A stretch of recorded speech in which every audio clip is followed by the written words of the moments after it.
Good morning, everyone, and welcome to Samuel Treat Day here at the Eastham Library. I'm Bob C. And today we're going to be exploring the life of one of the most charismatic and complicated residents of our town, who died during a massive blizzard 304 years ago today. We're going to be hearing more about that storm and his very moving burial ceremony later in the program. But I think you're going to find this morning's talk very fascinating because it takes a look at how the early colonists and the Native Americans interacted. As you know, in 2020, we focused on the first encounter and local Native Americans, but we also sketched out some of the town's earliest history, dealing with its land grant, its deed, incorporation, and name change. And you can see our many videos, I think there's almost 100 of them, at eastham400.org. But this day, we'll take the next step in exploring our colonial period, looking at the 45-year pastorate of Samuel Treat. Now, if you'd like to see a schedule of the full day's program, please go to easthamlibrary.org/400.asp. And after this discussion this morning, we'll be recommending some independent site visits today, and we hope you will register for the lecture at 3 o'clock, setting the context for Christian missionary work among the Wampanoag with Dr. David Silverman. Participating in our panel this morning, we have Patty Donahoe of the Eastham Historical Society, Ron Peterson, chair of the Orleans Historical Commission, and the man who put this all together, Tom Ryan, who's vice chair of the Eastham 400 Committee and senior producer of its videos. And he will take it from here. Tom? Good morning. Thank you, Bob. And thanks to you all for registering or for finding us at a later date. It's a pleasure to be presenting with Bob, Patty, and Ron. I will share Treat's life and times, with a special welcome to members of the Federated Church of Orleans. You are the Eastham congregation of 1646. You are Treat's parishioners today. So I will chronicle his life, and Patty and Ron will develop more deeply some key points, his family and his ministry with Native Americans. And Bob will lead the end portion with some discussion.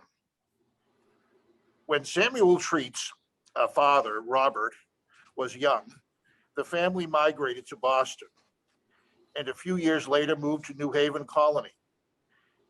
In their early 20s, Robert and neighbor Jane Tapp were married, and a year later, 1648, Samuel was born in New Haven Colony. Samuel grew up in a much revered household, and most of Samuel's early schooling was at home with Jane and Robert. His dad would later go on to be founder of Newark, New Jersey, and governor of Connecticut. In his late teens, Samuel came to Massachusetts Colony as a student at 30-year-old Harvard College. The courses were all in Latin, and they had to know both Greek and Hebrew.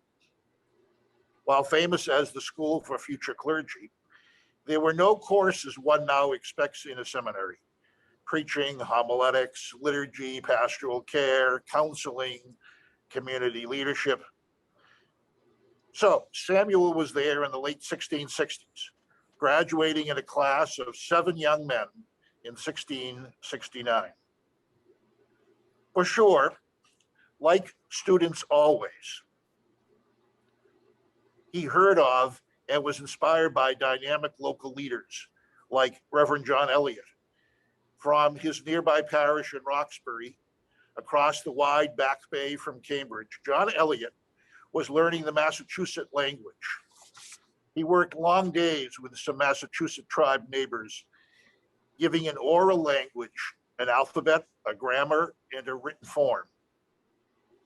Then he translated scriptures into that native language, a book of Psalms, then the New Testament, and finally in 1663, the whole Bible, all just before Treat arrived in the neighborhood. Details later, but I'm sure that student Treat learned Massachusetts from Eliot or his team. Eliot did not do this work on language as a purely academic exercise. He was out preaching in that language, forming communities of praying Indians. While he was away at school, New Haven Colony was forced to merge with Connecticut. Dad led a group of dissidents who left New Haven, Connecticut, to what is now New Jersey. There, these pious Puritans founded in 1666 New Ark. Upon graduation from Harvard, Samuel joined that 3-year-old town and stayed in the area for 3 more years. 22-year-old Samuel, filled with Latin, Greek, Hebrew, and perhaps some Massachusetts, was asked by Woodbridge, New Jersey, the oldest town near New Ark, to be their preacher. He is still listed on that church's website here, as you see. On their church's website is their first pastor. Dad moved back to Connecticut in 1672, and Samuel came to Eastham in 1672. Almost 30 years prior, the Plymouth Court set these boundaries for the town of Nauset, soon renamed Eastham. The land lying between sea to sea, from the Nanskaket River, now the Brewster-Orleans line, to Herring Brook at Billingsgate and all the meadows to either side, now the Wellfleet-Truro boundary. Eastham was the only town east of Yarmouth and the Bass River. Until they became incorporated as their own towns, other settlements came under a sort of guardianship of the established town. So all of Cape Cod, from Bass River to Provincetown, was within Eastham. And Samuel Treat arrived to a parish of that extent. So he came here. And what did he see? He saw this rock on the shoreline. How did Treat reflect on this sharpening rock? The Nauset presence here from time immemorial. And how did he react to the many visible signs of their sustainability? And this windmill, now in Eastham, started elsewhere a decade after Treat arrived, with such buildings reminding Treat that the newly arriving English were also establishing an infrastructure of sustainability. The home of the in-office governor of Plymouth Colony was beside Treat's. Prince was governor based here to 1673, a year after Treat moved into his new house next door. One wonders if Treat enjoyed the fruit of Pence's famous pear tree. Long after Prince and Treat's homes passed, the pear tree stood till just before Thoreau visited and wrote of Cape Cod mid-1800s. Treat had, as part of his salary, a home built for him on 20 acres of land whose bounds were marked by stones such as this, one of which still exists. More importantly, Nauset, now Eastham, was 2 towns, 2 populations, 2 parallel governments, 2 parallel educational systems, 2 clusters of families with children, maybe meeting and maybe even marrying. The Nauset and their neighboring tribes on Cape Cod were in a definite majority in respect to the arriving English through most or all of Treat's pastorate. We can wrongly think of the Indians as living in a village down the road from Eastham. Wrong. They were everywhere in large numbers, with a few English having English-style homes, soon called Cape Cod style, sprinkled around. The aging governor and the new 24-year-old pastor just happened to be by the same pear tree. The parallel government they represented grew more powerful and all-encompassing. The much older parallel society could not be sustained at the same level. Aidan Vaughan, over 50 years ago, told in his book, New England Frontier, of an old saying, that the Pilgrims and their successors fell first on their knees, then on the Aborigines. System-wise, forces were already at work. We can now know that most Nauset soon after Treat were to move to Mashpee. So Treat arrived in Eastham. He arrived an educated, experienced young Calvinist. In all summaries of his life, he is called a Calvinist of the most strict kind. Yes, the stream of 16th century reforms initiated by John Calvin in Geneva. What is a Calvinist? There are three replies I'll give. One dense, one diluted, and one dressed. What is a Calvinist? Dense answer. None of us can be good under our own power. God acts first and mercifully welcoming us by grace so that we can acknowledge our total depravity and trust God's love. Thus, in thankfulness, not fear, we try to live according to God's will for us. That's the dense, full definition of Calvinist in 4 sentences. What is a Calvinist diluted answer? Treat was not a separatist rejecting the English way. He was from New Haven and Harvard in New Jersey, not a separatist from Plymouth. In 1648, as Samuel was born, colonists from around New England joined in a synod at Harvard and celebrated the coming together of their various beliefs and practices and victory over papists. For years, there were synod meetings where all New England assented to the same theology. Strict separatists and strict Calvinists and those hoping for Church of England finery were sad at the seeming dilution by compromise. Yet there was joy at these clergy meetings. The gathered clergy saw their grace-assisted accomplishment, a unified New England as the first fully New Testament church since the reformers started trying 150 years before. Records show they sang Revelation 19, verses 1 and 2. After these things, I heard a great voice of much people in heaven saying, Alleluia, salvation and glory and honor and power unto the Lord our God. For true and righteous are his judgments. For he hath judged the great whore, which did corrupt the earth with her fornication, and hath avenged the blood of his servants at her hand. And I note they knew who the great whore was. Alleluia, salvation and glory and honor and power unto the Lord our God. For the Pope is gone, and there are no Catholics. It's Boston, so we say, Alleluia.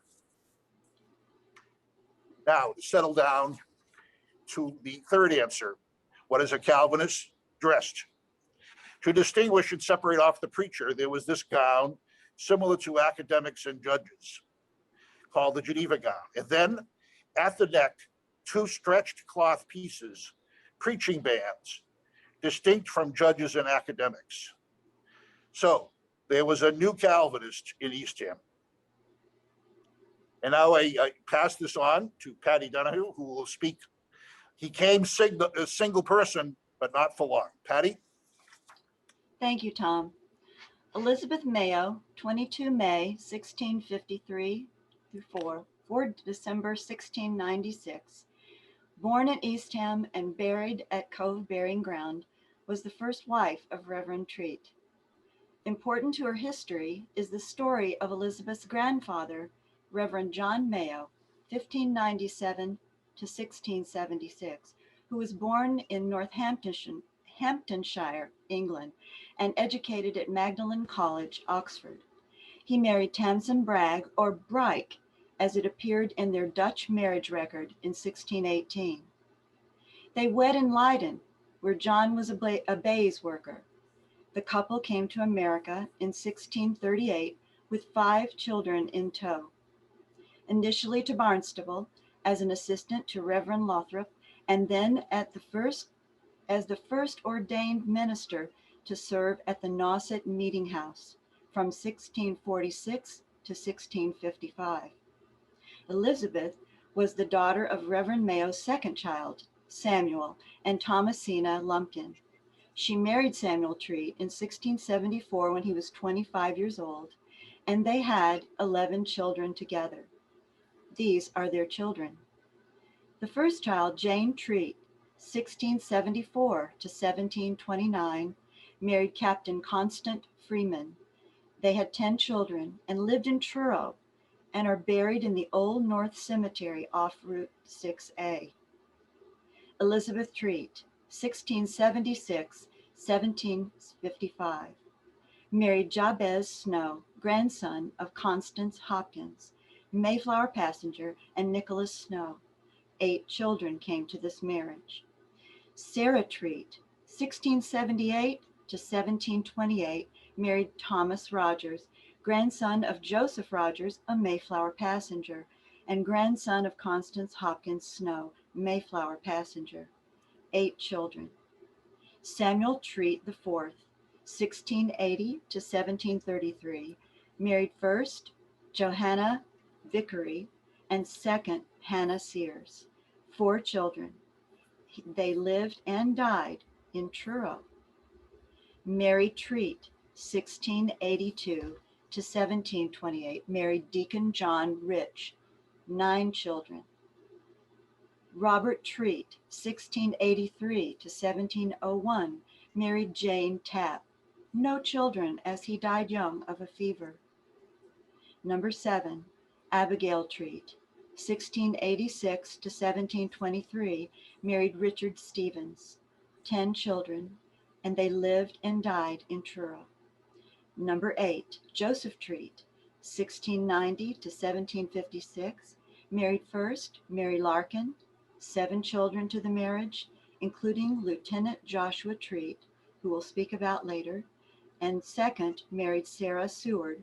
They had 2 children, including Major Robert Treat, also will be heard about later. Child number 9 was Joshua Treat, 1692 to 1753, and he married Mercy Higgins, daughter of Isaac and Lydia Higgins. No children were born to this couple that have been found. Child number 10, John Treat, was born in 1693 and died in 1762. He married Abigail Young. They had 9 children. They lived and died in Wellfleet. Number 11, the final child of Elizabeth, Nathaniel Treat, 1694 to 1735, married Mary Lyon. They had 5 children. They lived and died in Truro. That would make 4 that removed from Eastham to live in Truro. Elizabeth Mayo Treat sadly passed away when her youngest child, Nathaniel, was only 2. She and Samuel would eventually have a total of 72 grandchildren. Samuel was 51 years old when he married the widow of Reverend Benjamin Easterbrook, Abigail Willard, 1665 to 1746.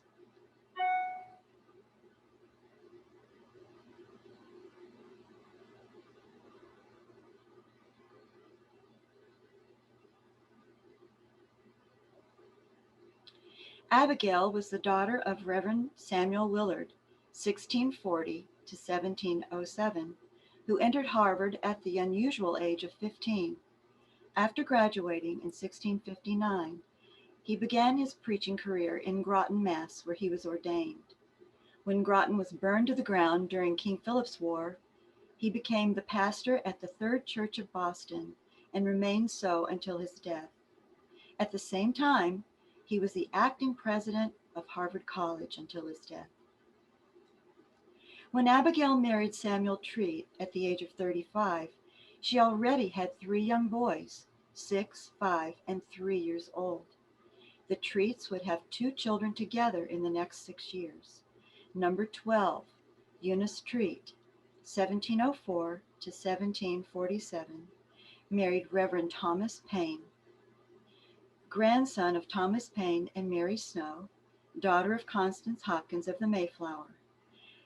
And they had 5 children, including Robert Treat Paine, very famous child, and we'll hear more about him later. Number 13 was Robert Treat. He was born in 1707, and he lived till 1724, dying of a fever while a sophomore at Harvard College.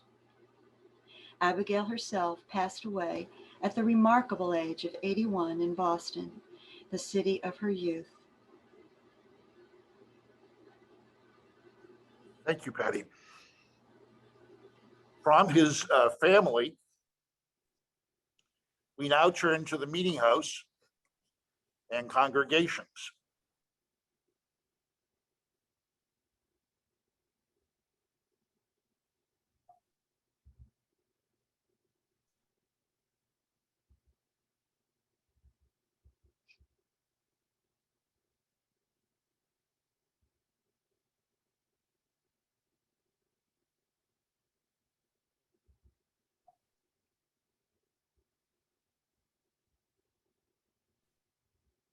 Thank you. This entire Samuel Treat Day is about more than Mr. Treat. After 2020, our commemoration of the Mayflower and Native Americans, we wanted to go deeper into the colonial era, up to a century later at Treat's death on March 18. We want a hyper-local look at how two societies were faring. So, to qualify for incorporation as a town back in 1646, the 49 colonists and their 7 families needed a meeting house. We are told that the first meeting house was 20-foot square. And we thank Federated Church of Orleans for this scale model that they have of the 20 by 20 building. Could all 49 people fit in 400 square feet? Today's standards for a seated congregation call for at least 7 square feet per person. So, allowing for a decent pulpit and some aisle space, the 49 plus minister could just about fit. That first meeting house was beside Cove Burying Ground. I have always understood that it was expanded a few times in floor plan and once by adding a belfry. The first expansion was 1678. The town record for 1678 reads as if it was a total rebuild for greater size. That's good, because the town census as Treat arrived was 520 people in 400 square feet. They were never able to fit in church for the mandatory presence. So how did that work in those years?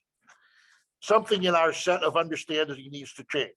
Either the church was much larger, which it doesn't seem to have been, or only a few came to church, not all by a long shot. If 50 fit and 450 were left out, they did not put the 450 into stocks. So when was the belfry added? 1681 is when the town meeting approved funding. 1695, say some of the historians. So maybe it was money voted, held, and then work delayed. In any event, it shows the town and Treat to be radical. They were the first parish in county or state with a bell. By the way, where is the bell today? They probably allowed other musical instruments. In 1646, this wooden beam, the darker wood you see vertical here in this photograph, this wooden beam was used in the meeting house on one side of the door. Its twin from the other side of the door is also in the Tool Museum, the Ranelagh Tool Museum here in Eastham. These beams were carried forward with the expansions of the meeting house in the 1600s. In 1720, when the first meeting house was disassembled, these beams were reconfigured into Orleans' oldest house on Canal Road. When that house was cut back and made half its size, these beams were sent to the city of Chelsea to be in somebody's attic. Chelsea, who could imagine such rural beams housed in Chelsea?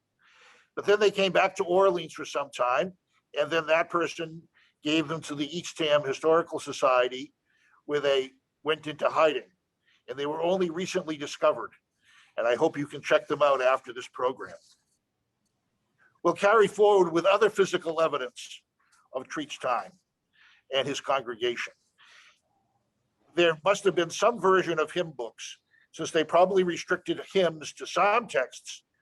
These would have been psalters. Or maybe each used his or her own Bible for the psalms they prayed in community. The adults must have all been literate. and the literate almost all owned Bibles. Most probably the Geneva Bible, not the King James Version. We know what they thought about kings and queens. And all of the Treat family who were old enough would have had their own Bible. Plus, Samuel Treat had a family Bible that went to his widow and thence to one of their children. This photo is not the exact book, but very similar. Treat's family Bible has been located in the Massachusetts Historical Society.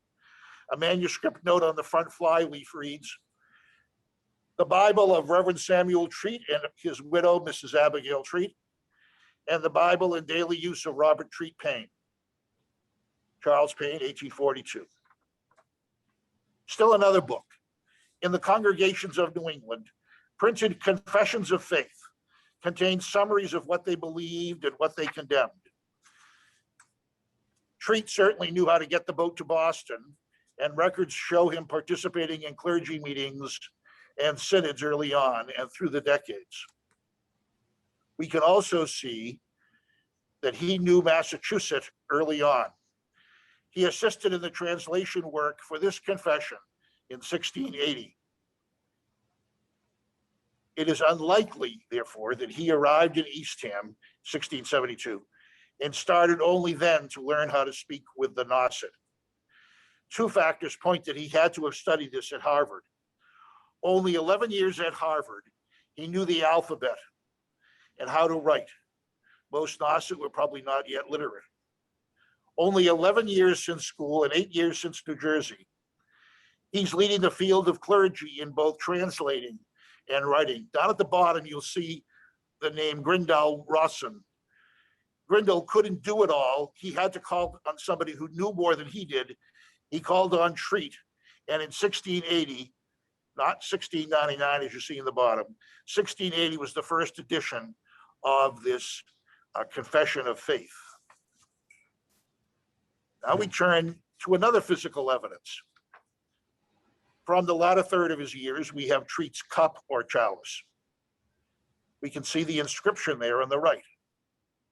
Ex dono, gift from Mr. Joshua Bangs, Mrs. Hannah Bangs, to the Church of Eastham, 1700. Isn't that beautiful calligraphy inscription? A foremost scholar of this era reacted to this cup in this way. Wow, that is a particularly good specimen of the era. How did Eastham lose it? Why haven't I seen it before? Thus spoke Jeremiah Bangs, important scholar, most important scholar in our era on the Pilgrims. He says that he is not related to the Eastham Bangs. Why he didn't know about it? Several decades ago, a relative had it in her possession, some descendant of the Bangs. And she said that the church gave it back to her family after the church was using it for generations. Of course, the church still exists as the Federated Church of Orleans. Those of you listening from Federated Church, did you give it back to her? Anyway, she then sold it to the Museum of Fine Arts for $3,000. The MFA later sent it to the Yale Art Gallery on permanent loan. It's now worth $500,000. One can imagine Treat using it, and its existence is a silent testimony to this strand of the Reformation, not ceasing the celebration of the Lord's Supper or communion. Testimony to them allowing beauty to be at the service of community. The silversmith Jeremiah Dummer of Boston is now much appreciated for his pioneering work. And I can report to the church and to the town that your chalice is on view in New Haven, the colony of Treat's childhood. It is displayed with a great collection of other Dummer works. And now we're going to turn to specifically his ministry, his congregation, and I introduced Ron Peterson to speak about the Native American community. Thank you, Tom. Get my slides here ready.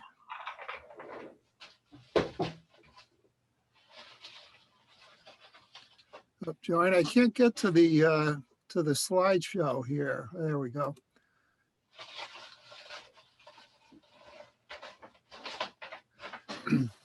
Thank you, Tom. In this segment, we'll take a look at Samuel Treat's missionary work and his outreach to the Wampanoag tribes who were living on Cape Cod at the time, and who had been doing so for, as we know, centuries before the arrival of the English colonists.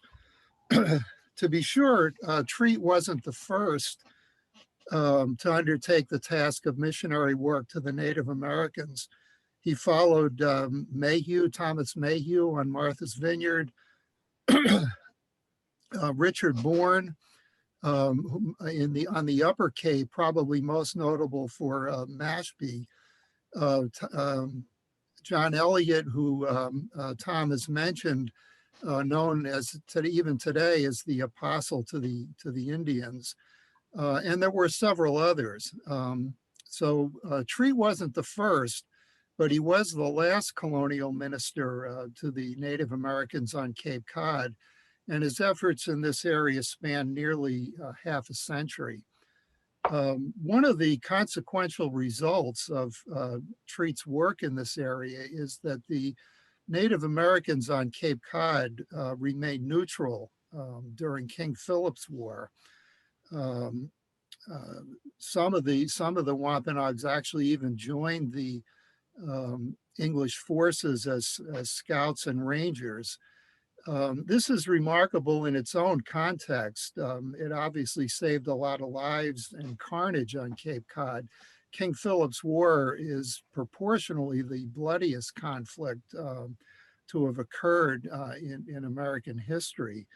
But in the larger context of history, the fact that the Native Americans remained peaceful on the Cape didn't materially affect the ultimate demise of the native culture that had existed here for centuries.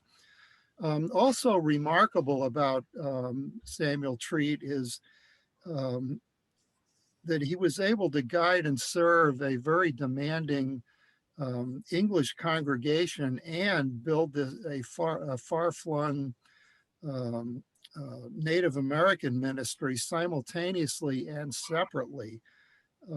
He surely today would be considered a multitasker, the 17th century version of a multitasker. The 17th century New England congregations were very demanding. They had absolute authority over their pastors. There was no church hierarchy that they answered to, and they were able to hire and fire their ministers at will.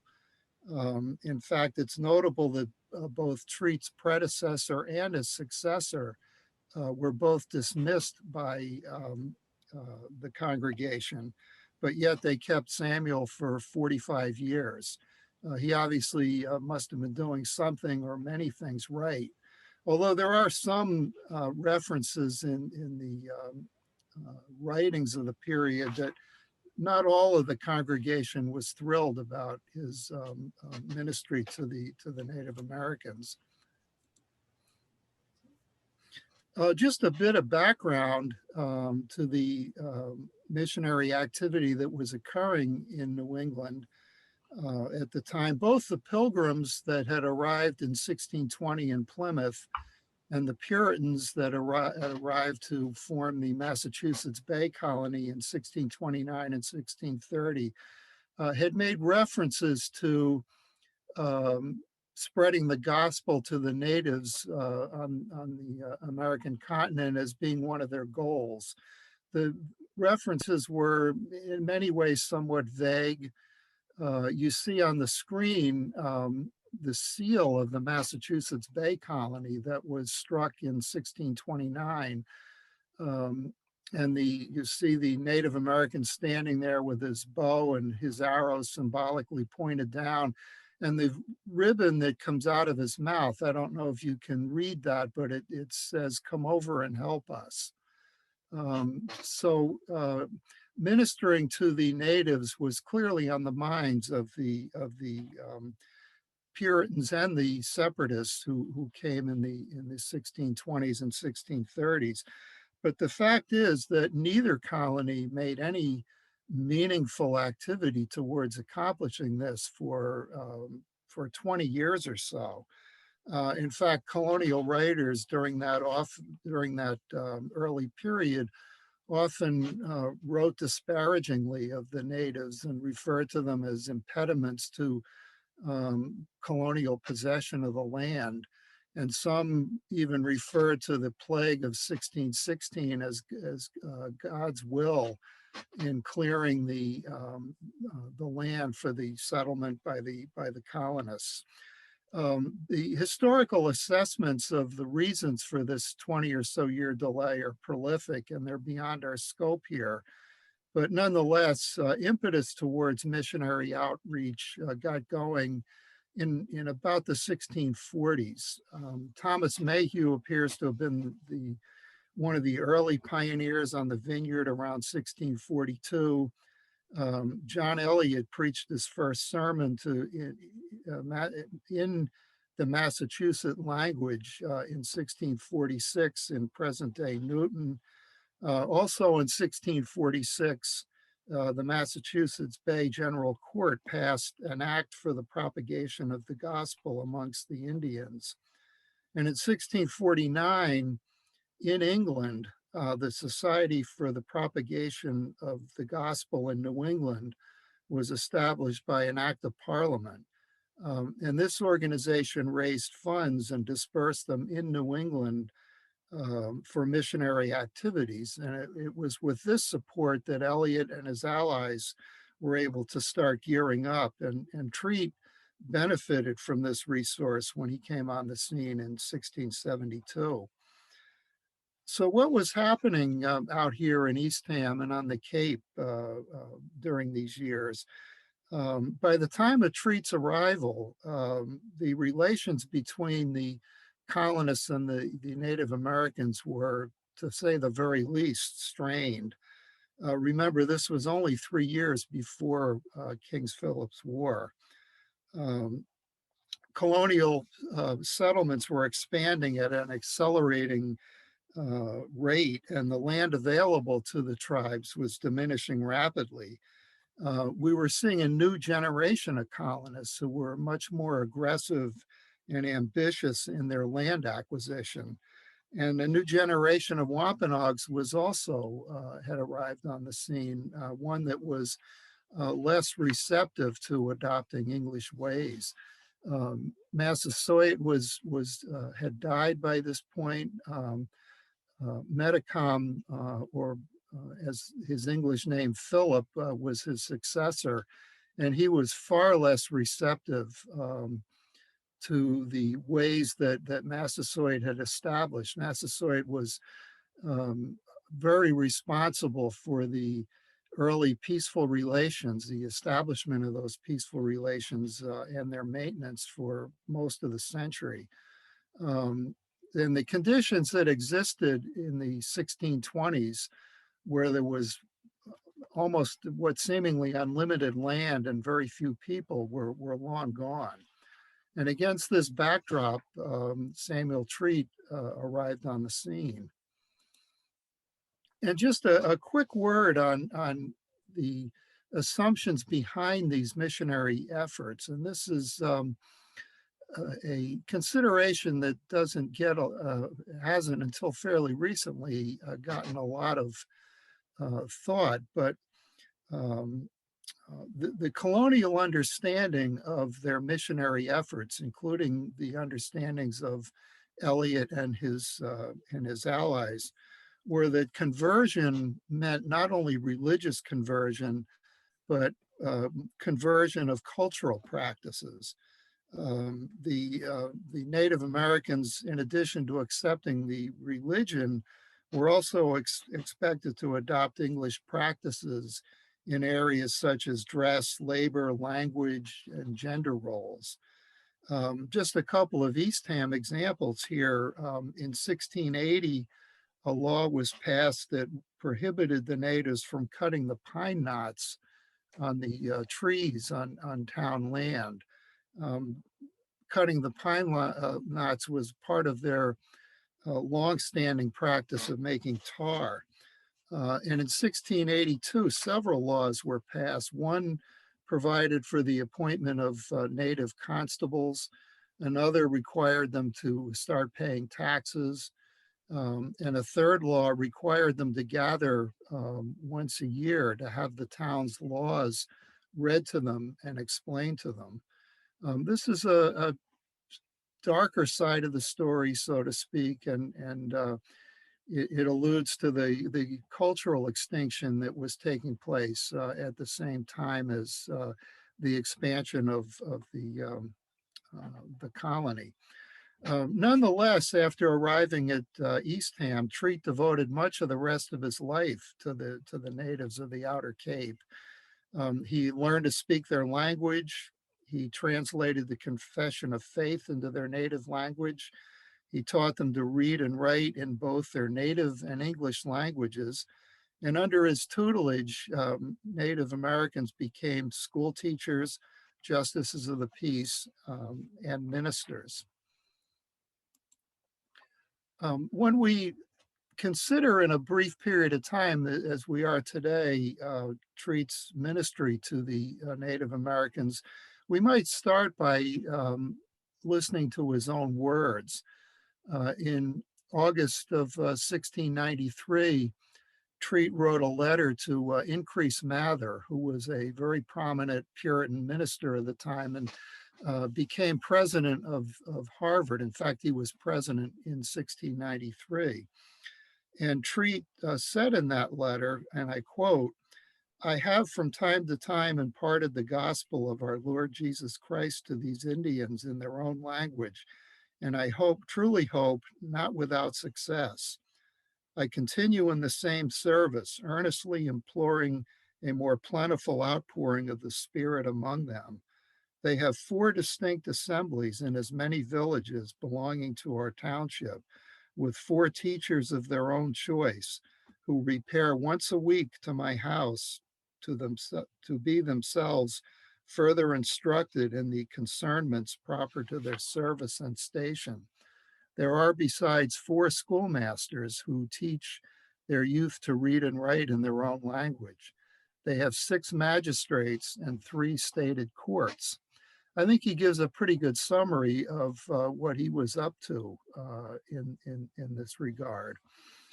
And it was the years after King Philip's War, which occurred in 1675, that proved to be the high tide of Treat's Indian ministry.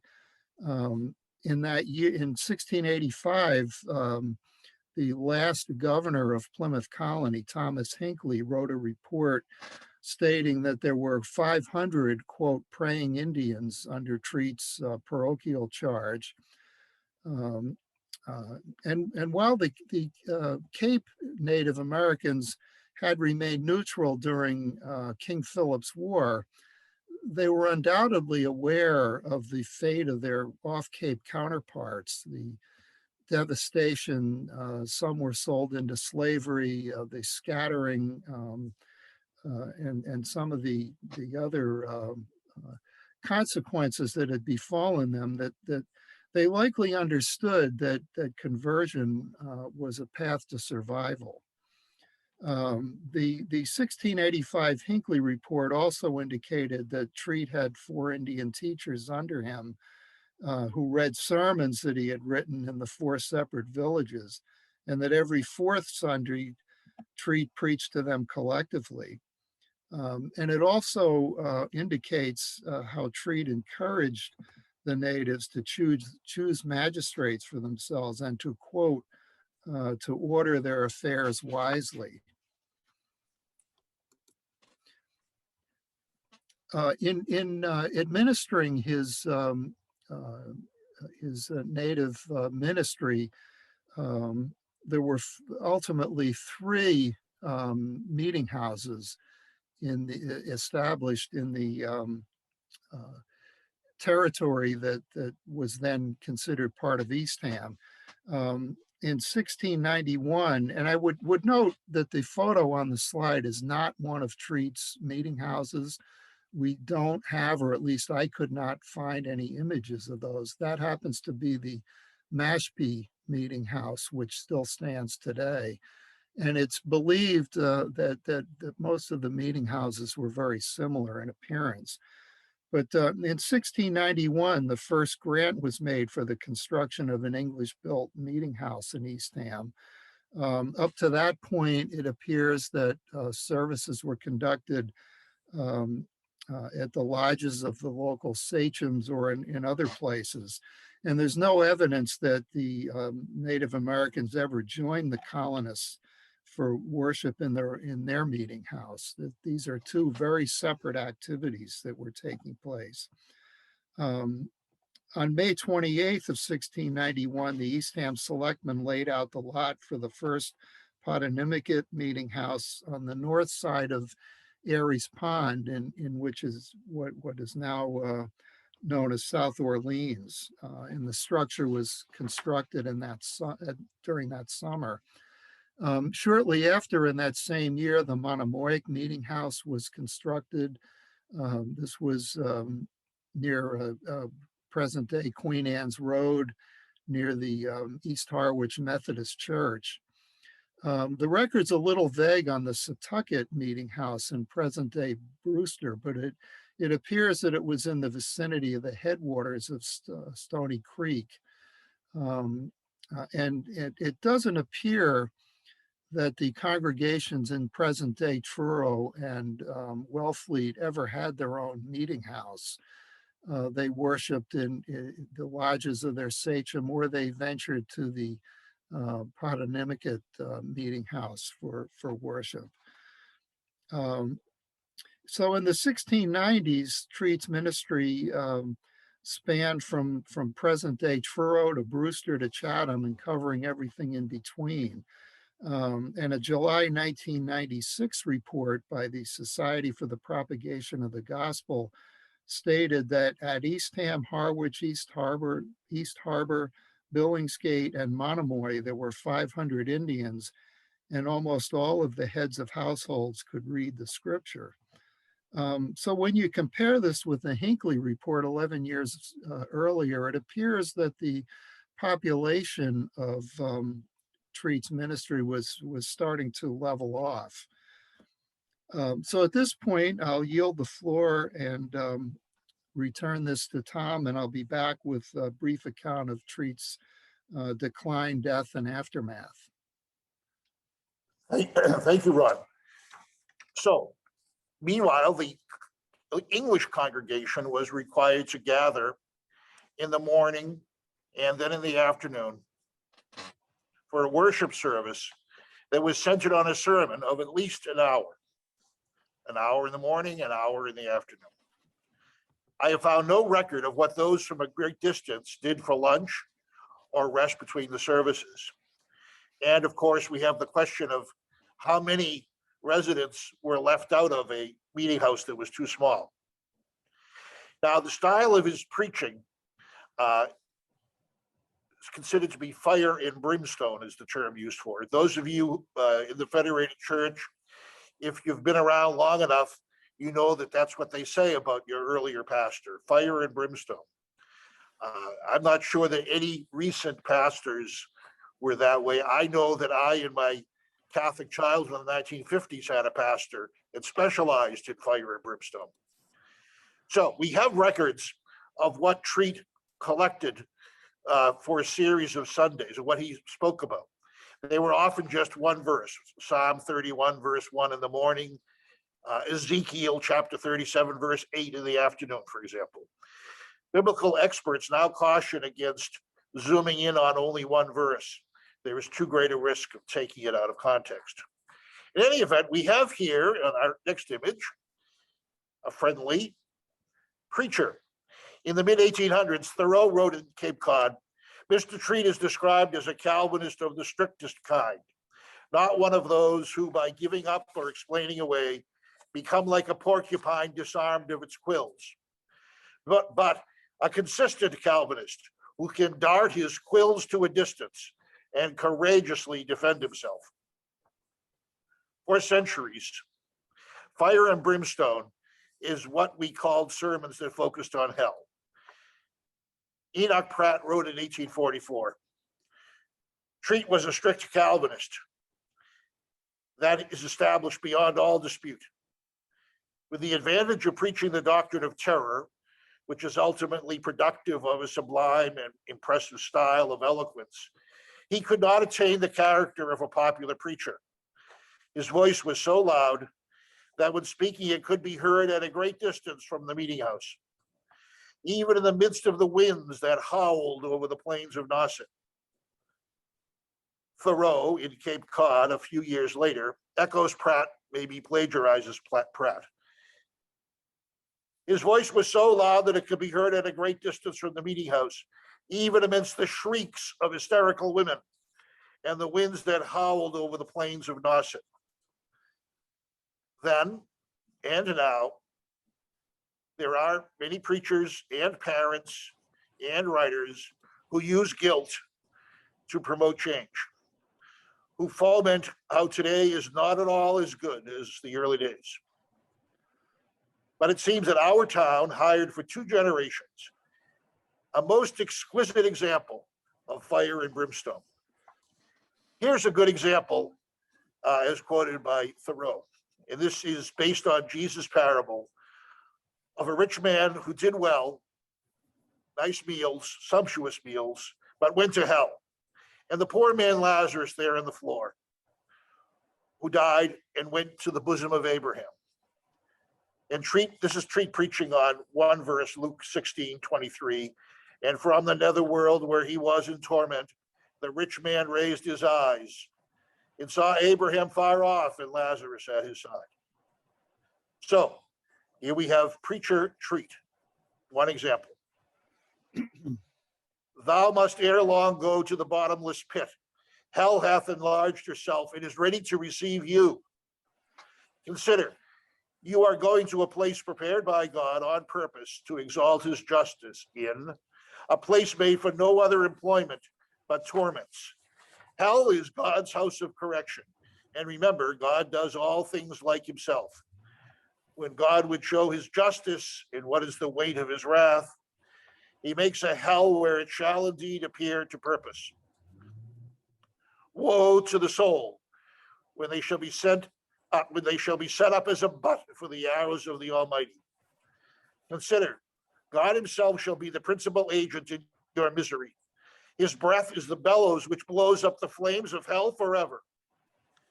And if he punishes you, if he meets you in his fury, he will not meet you as a man. He will give you an omnipotent blow like an animal. Some think sinning ends with this life, but it is a mistake. The creature is held under the everlasting law.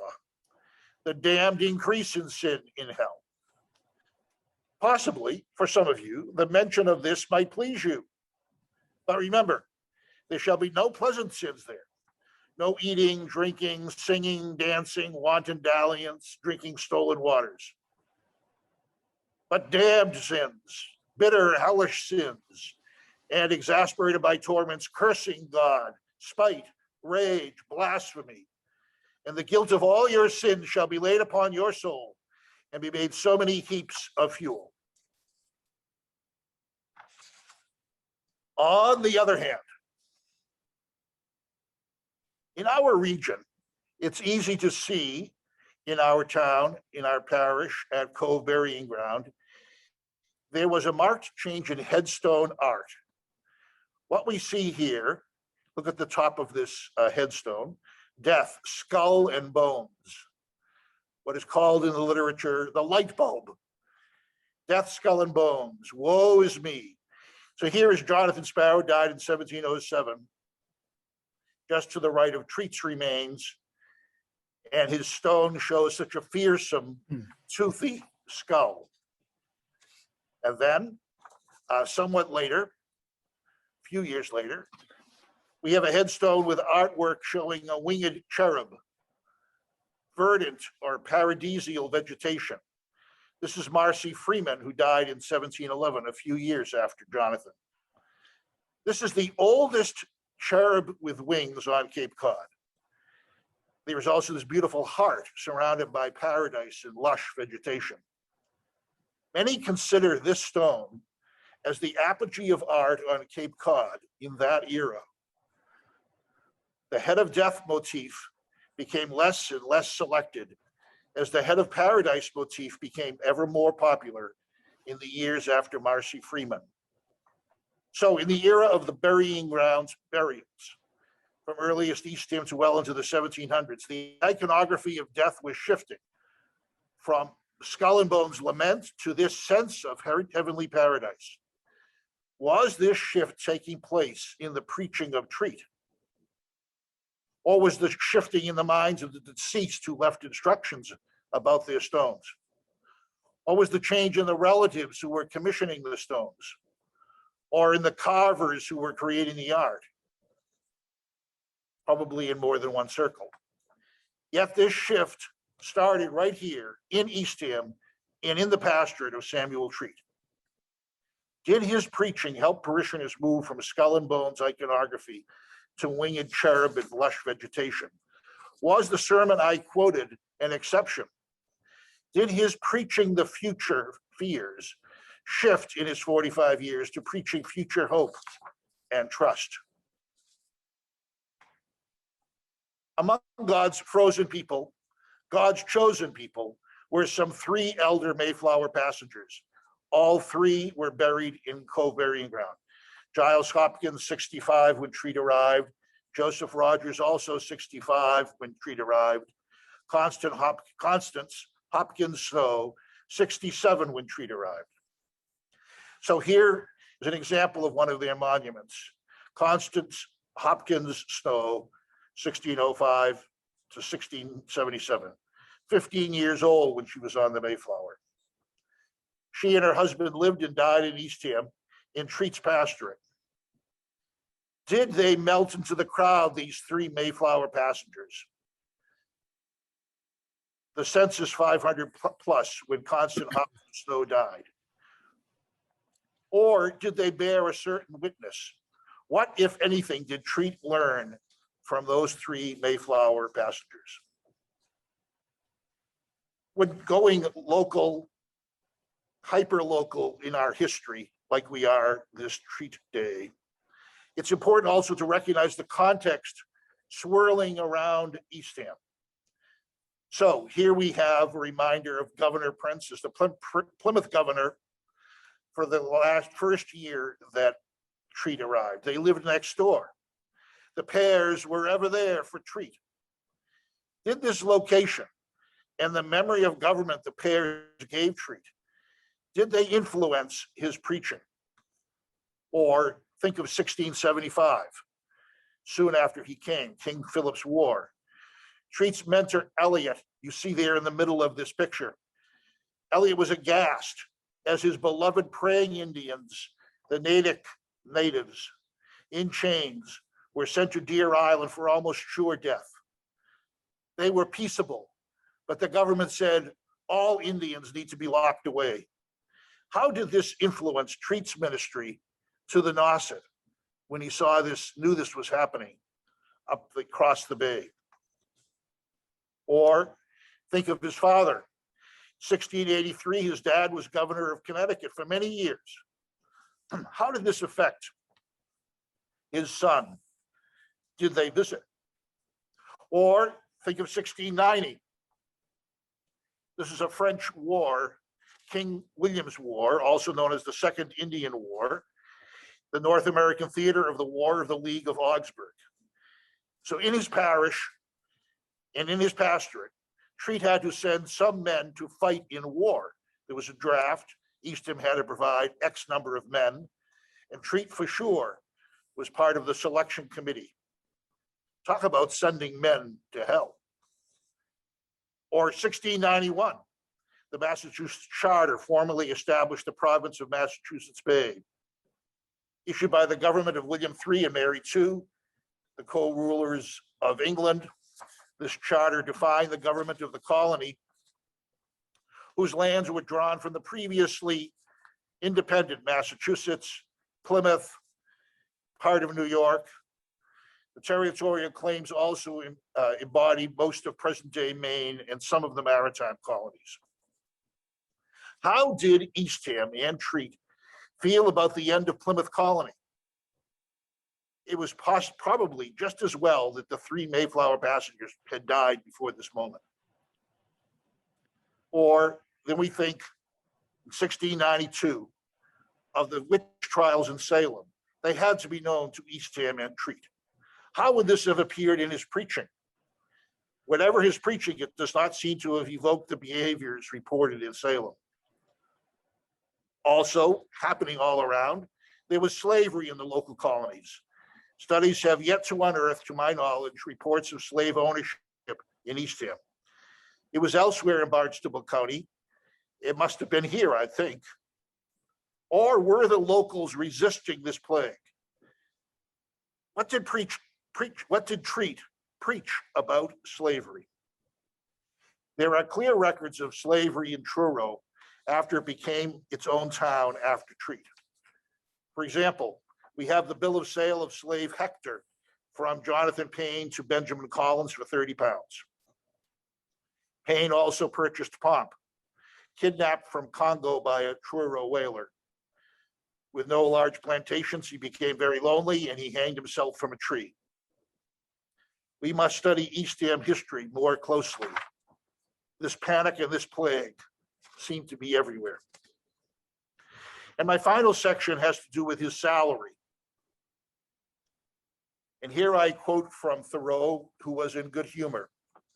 In 1662, 10 years before Treat, Eastham agreed that part of every whale cast on shore be appropriated for support of the minister. No doubt there seemed to be some propriety, and thus leaving the support of the ministers to Providence, whose servants they are, and who alone rules the storms. For when few whales were cast up, they must suspect that their worship was not acceptable. The ministers must have sat upon the cliffs in every storm and watched the shore with anxiety. For my part, if I were a minister, I would rather trust to the bowels of the billows on the backside of Cape Cod to cast up a whale for me than to trust the generosity of many a country parish that I know. For whatever reason, Eastham went to money for supporting Mr. Treat. There was no paper money yet, and few coins from England made it here. They minted local shillings like this. And they notice how they spell Massachusetts. And they slated his salary at 50 pounds, at 20 shilling per pound. That would be 1,000 of these coins each year, if they could find them. A trusted source says that in today's money, that would have been $12,626 per year. He twice later received pay raises, 10 pounds each time. He also got 20 acres of land beside the governor and a new house. I hope it was big enough for all those kids on the way. And as much wood as he needed delivered to his door. Town meeting records show that the town provided him with other provisions for his maintenance. So 50 and more pounds, 20 acres and more land, a home, unlimited wood, provisions. Certainly better than the occasional whale. Town records show that in at least 1 year, even as his family grew, he gave back his salary because the town economy was sinking. My conclusion to this little biography: the key reward or compensation was neither shilling nor wood, but the love and care showered him by the Nauset and the colonists. In 1630, Kitteridge wrote, "Such men as Lathrop, Bourne, and Treat are titanic figures in the history of the Cape. Theirs was the task of setting a spiritual and intellectual standard that should permeate every phase of life. Righteous themselves, they demanded righteousness in their followers. And within the limitations of human nature, they got it. Their example gave strength to the weak and courage to all the faint-hearted." Now, Ron Peterson.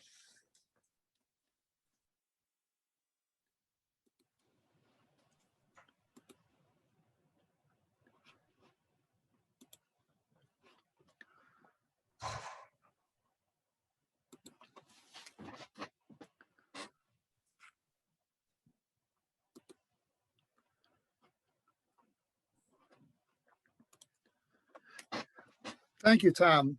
In 1714, we begin to see signs of the end of Treat's remarkable tenure in Eastham. In that year, the town voted to add 10 pounds um, to the salary of schoolmaster Nehemiah Hobart to quote, to assist the Reverend Mr. Treat preaching as occasion may require, the pastor being much disabled by sickness.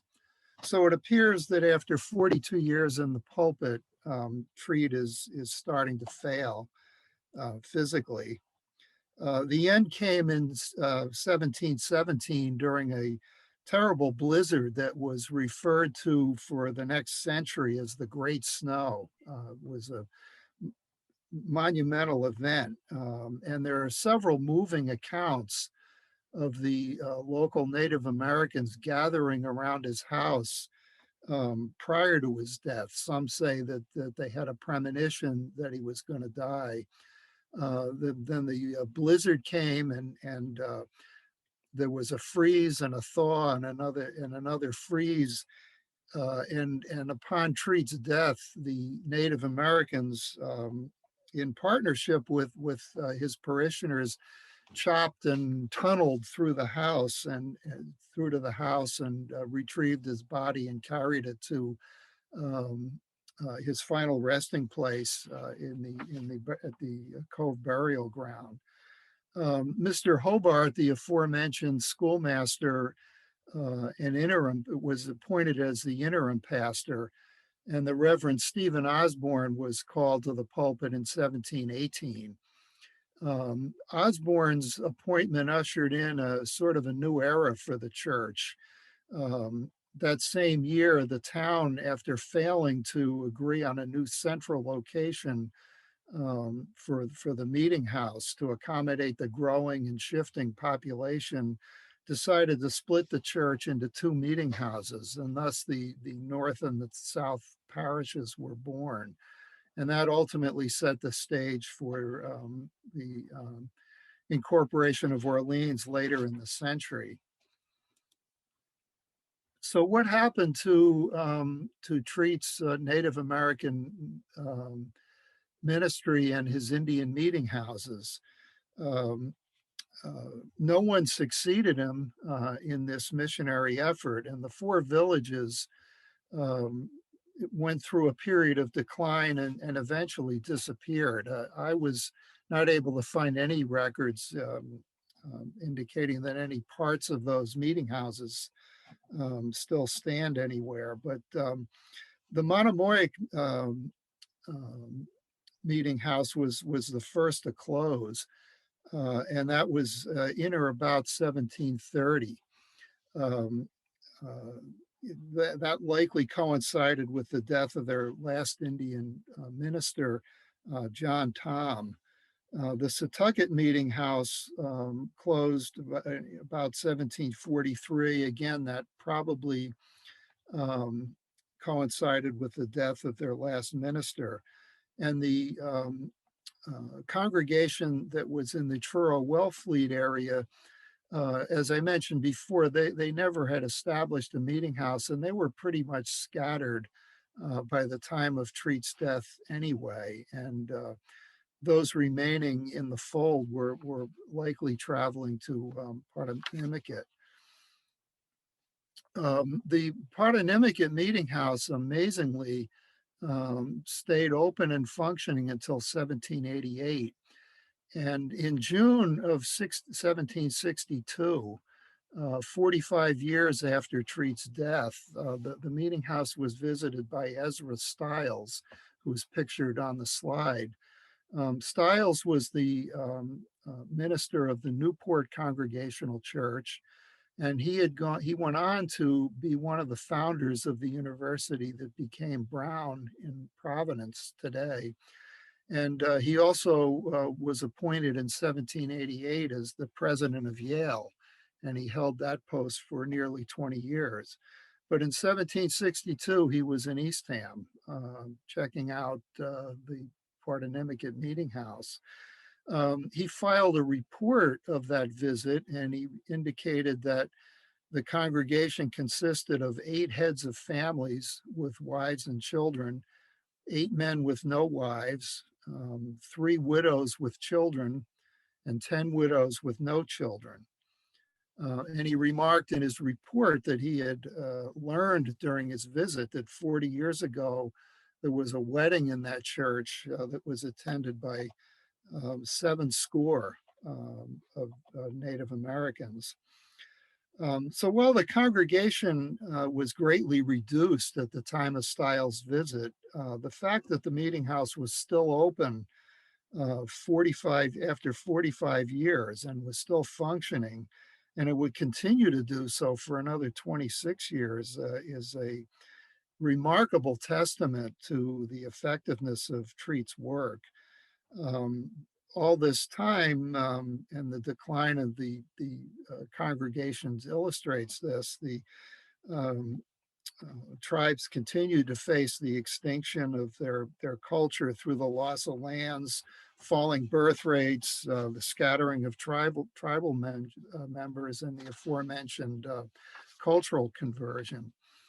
So I think our careful consideration of this era and Samuel Treat's efforts, along with our reevaluation of the myths around the Mayflower story, are essential to developing a meaningful understanding of this important period of our history. And the challenge to the historian or to the amateur historian, such as myself, is we're looking at events that occurred in the 17th century through 21st century eyes. And that takes a lot of careful consideration to really put the events that were occurring in those days in context. And it's been a pleasure for me to be a part of this today and to try to help to accomplish that. And with that, I thank you and turn this back to Tom. And we go now to Patty to talk about descendants. Thank you, Ron. When I was asked to talk about Samuel Treat's descendants, I found a number of remarkable choices. I'm going to ask you, the audience, to look for and ponder common themes, traits, and the life decisions of these 2 of the grandchildren I chose. First, Joshua Treat, 1729 to 1802, was the grandson of Samuel Treat and wife Elizabeth Mayo. During the French and Indian War, while serving under Captain Jabez Bradley of Fort Pownall on the Penobscot River in present-day Maine, Joshua was one of 32 persons who witnessed the Treaty of the Eastern Indians, 20 October 1752. Like his grandfather, he apparently had a gift for languages and had become a skillful interpreter. We don't know if he did this with perfect accuracy, which is a quote from earlier today, like his grandfather, but his skill must have proved useful as he remained in the land of the Penobscot, or Penawapscui, for the rest of his life. Joshua had learned the trade of gunsmith from his father, Joseph Treat, number 8 of the Treat children. So you look above and you'll see the photo of a Penobscui, or a Penobscot Indian, native person. And I love his headdress. It's magnificent. And these are those he lived among. As I said before, he had learned the trade of gunsmith from his father, Joseph Treat, who was number 8 of the Treat children.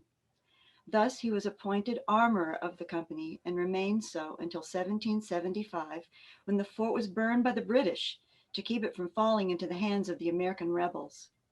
They had already captured the cannon and the powder.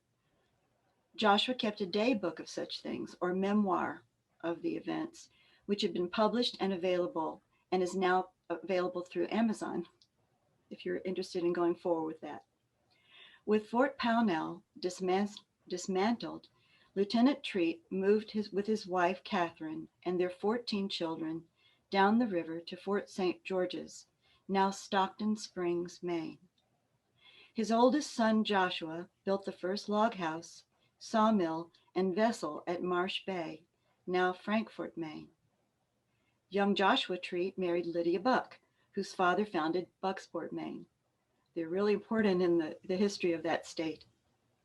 Joshua's half-brother, Major Robert Treat, was an early settler of Bangor. Here is the Revolutionary War grave marker of Joshua Treat, and this can be found in the Treat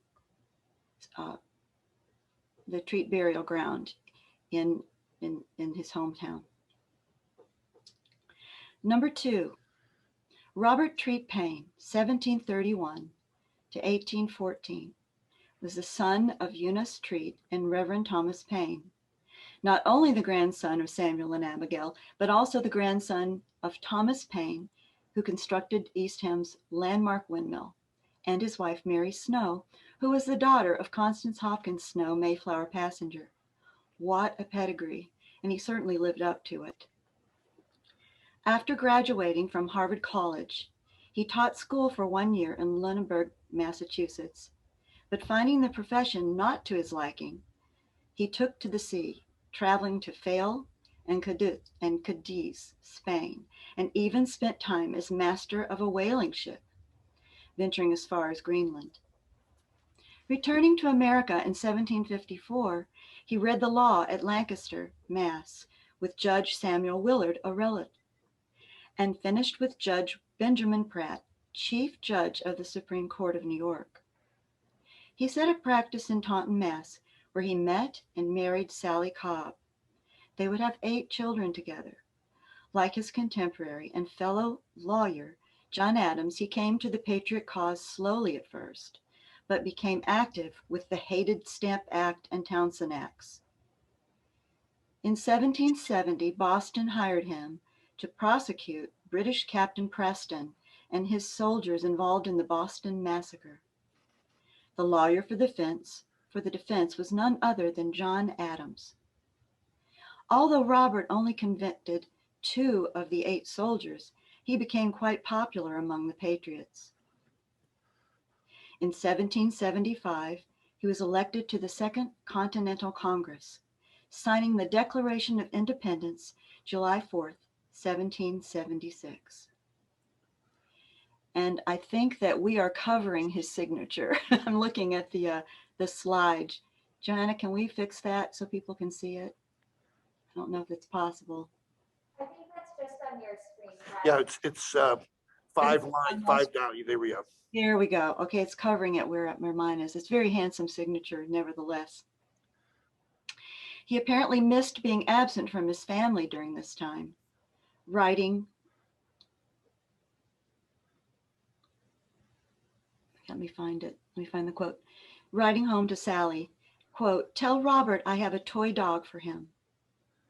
Following the war and home at last, he resumed practicing the law, where in 1779 to 80, he prepared the first draft of the Massachusetts State Constitution. Much of what he wrote remains today. In 1790, he became Chief Justice of the State Supreme Court, retiring in 1804, when he became too deaf to hear cases.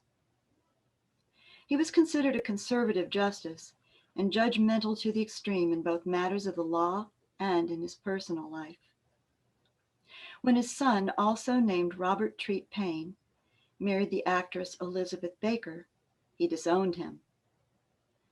But over the years, observing what a good wife and mother Elizabeth was, he reconciled with the couple just before Robert died of consumption in 1811, actually in his father's home. And there is Robert Treat Payne, Jr. Robert Treat Payne died at his home 11 May 1814 at the age of 83.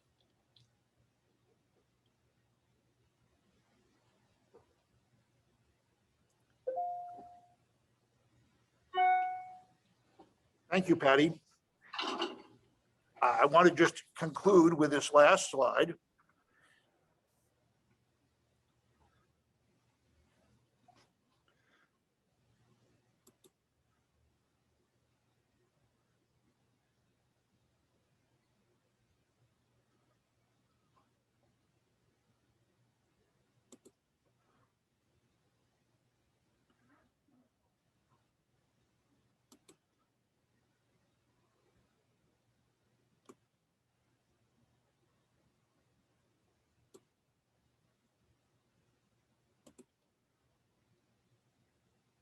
There is Mr. Treat being carried to his tomb, and there is Mr. Treat, the symbol for this Samuel Treat Day. Here's our foremost historian in 1844, Enoch Pratt. Mr. Treat is particularly entitled to a distinguished rank.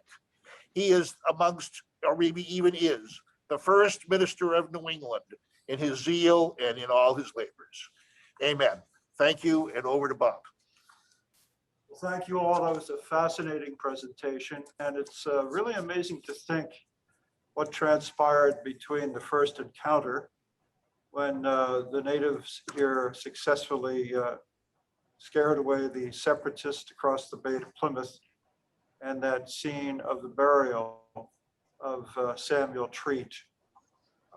What a change in the whole cultural of this Outer Cape area. And I guess one question I might have for you, Ron, is what was it about Christianity that attracted the Wampanoag to become converts? Because they had a very strong culture of their own. Was it fear? Was it the persuasive preaching of Samuel Treat? What do you think was it that made him successful in converting the natives? Bob, I think the answer to that is very complex, and it's probably a little bit of both of what you said.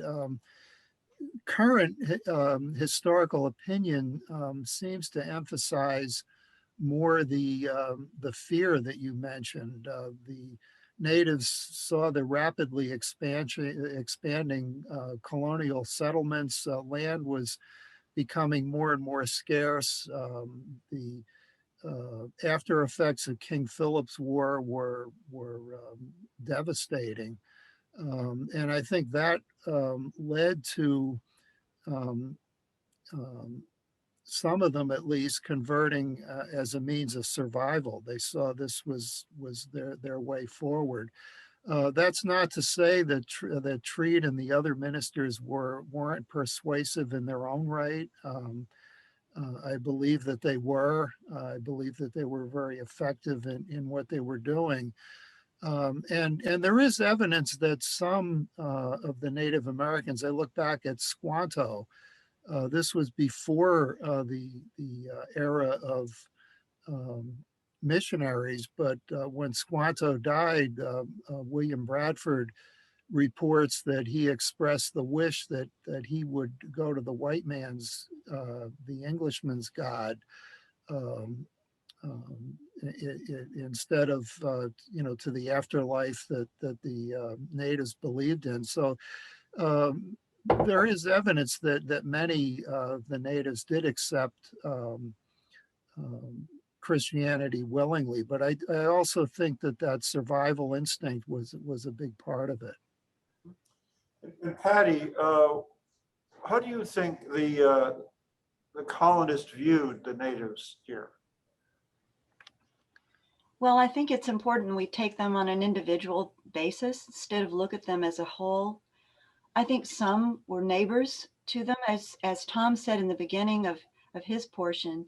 They lived amongst them, and I think there were 500 of them compared to 78 colonists that came, from Plymouth. So they had to be around them to the left, to the right, and of course they did a lot of purchasing from them of land. I just happen to think that some were more welcoming. They had been helped in Plymouth, and initially as the Pilgrims came aboard, they needed the help of Massasoit's people. And I think that continued to some degree with some of them. Others, I think they were fearful. They considered them savages. So I think it was an individual decision. I would like to think that Constance Hopkins Snow and Nicholas welcomed them because her father, he had learned the language himself. And I would suspect that she knew some of it as well, because Massasoit was harbored in their home whenever he would come to the village in Plymouth. So I think that's an example, and I'm sure there were others. It's interesting, we have the example of the first encounter, but do we have any evidence that there was any violent behavior between the settlers here in Eastham and the native population? Or did they live in relative peace? There is no record of anything violent like that. We know that a lot of the natives eventually withdrew and went to Mashpee, because I think of the land that was being used and cultivated and the differences in terms of understanding what land ownership was. But they seemed to get along to a certain extent that they didn't on the mainland anyway. We have no records of bloodshed. And no fort ever built at Fort Hill. Although the design of that 20-foot by 20-foot meeting house didn't have many lush windows, had sort of slits to put your muskets in. Just in case. So that it was, the meeting house itself was somewhat of a bastion. Right. Okay, well, I want to remind everyone who's joining us here, we're running out of time, but we want to make sure that you register for the talk this afternoon by Dr. David Silverman. And you can do that at the Eastham Library website at easthamlibrary.org/400. We also invite you to visit many of the Treat sites that'll be open from now until 2:30 this afternoon. Of course, one of the major ones is the Cove Burying Ground. And then tour the Rantlet Tool Museum, which is at the Swift Daly House next to the post office, to see those posts and beams of 1646. And also the Chequesset Cemetery, which I'm not that familiar with because, as you mentioned, Tom, it is an undervisited site in Wellfleet. Where is that? And the directions are on the website. On the website. And it's outside town center on the way to Chequesset Neck, on the way to Great Island. And what relation does that have to Samuel Treat? This was immediately upon his death. A meeting house started there. It was sort of like waiting for him to die. And we have some contemporaries of Treat buried there. Uh-huh. Well, before we leave you, I want to thank Joanna Hollick for being the media and project coordinator for Eastham 400. Not only has she done those 99 videos, but she's really helped us here this morning. So Joanna, thank you very much for your assistance. Joanna. And also the library staff has been wonderful, welcoming and hospitable as usual. I know we all can't wait till we can get back in here, but we want to thank Deb Jonkaberry and her staff for making this possible this morning. I don't know if there's any final questions and answers. We have had people. Yeah, no, we don't. I don't. If anyone has questions, if you email them to the library, they can get them to those of us who best could answer any questions that you had. I'm sure there are some. I want to point out, the library left these two books here for us to see. You may not have noticed them. This large green one, this is the town records of Eastham during the Plymouth Colony moment up to 1691. So Federated Church, all your records are there too. This was the town meeting, which was also the church meeting, and the records of what they did, the salary, the getting late in the salary, the making up to him of being late in the salary, expanding the meeting house, controversies they had about doctrine. It's all in the town records, and this book is here at the library. And the other book is a recent book by Dr. Bangs in the Netherlands about how we commemorate the Mayflower. So I again want to thank Bob and everyone else, and thank you for viewing us. Appreciate it very much. Thank you for being with us here on Samuel Treat Day. Thank you. Thanks, Joanna. Hey, thanks, Ron. Thank you. I got to run to see if the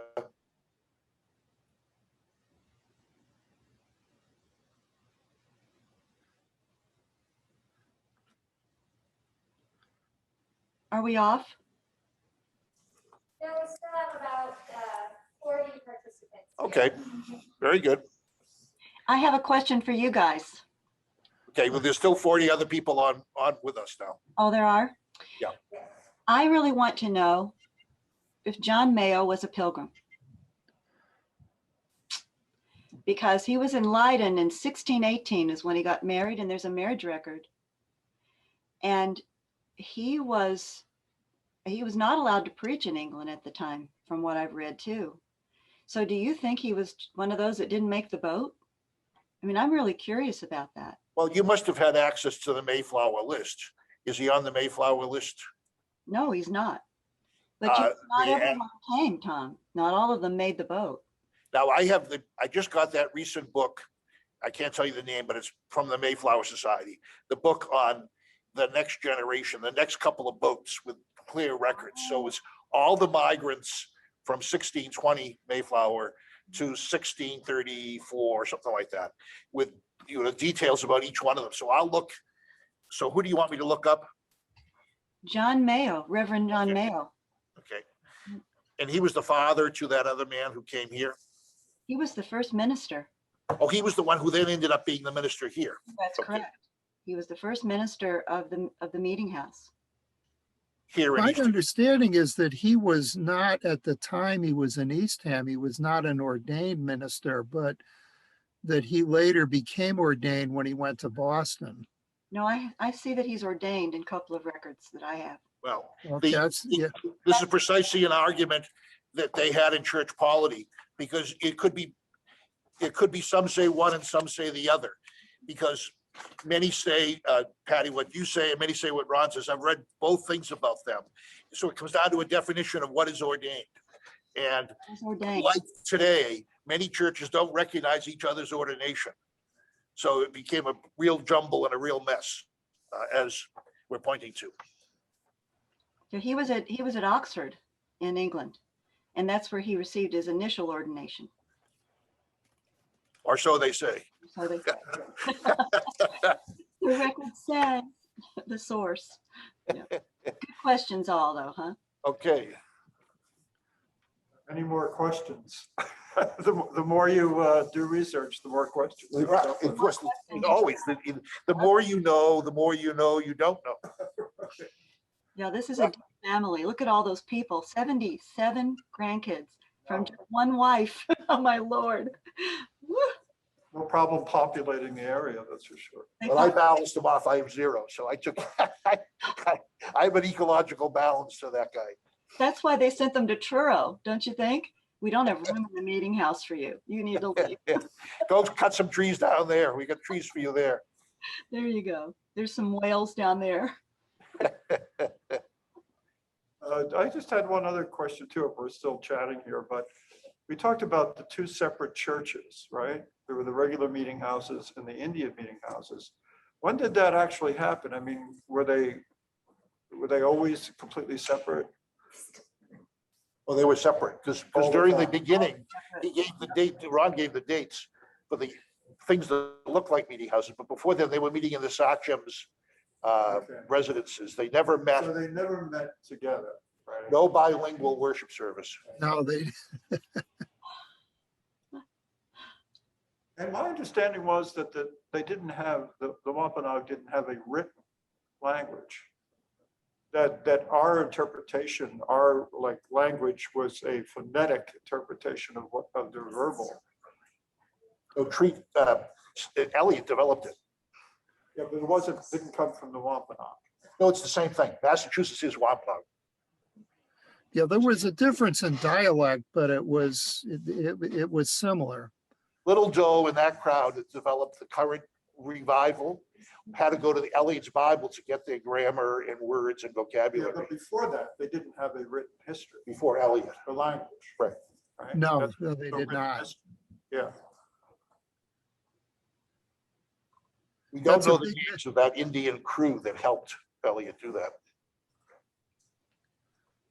I thought it was so interesting to hear that he had a group of people, like you described, Tom, that he taught, and then they in turn taught. Yeah. That was really amazing to me. I wondered how that all occurred. Did he go and preach there and preach at the meeting house? How could he? Not. I know he couldn't multiply himself with all the family and all his duties. So that I was have to run, but Debbie has some Oh, things. no, I was just going to say that we have been chatting with an audience. Good. But what's occurring to me is this could be something that people might actually enjoy, is to do a couple programs where, Just it's keep it very going. informal and it's a get together. And you have to go because there's site visits now. I'm Yeah, we gotta go too. talking right now at the cemetery, so Yes, so I need I think to. we need to end it. I hate to leave. This was so fun. Bye, That's what everyone. I'm saying. I think we should do something. Thank you, everyone. Thank Thank you. you.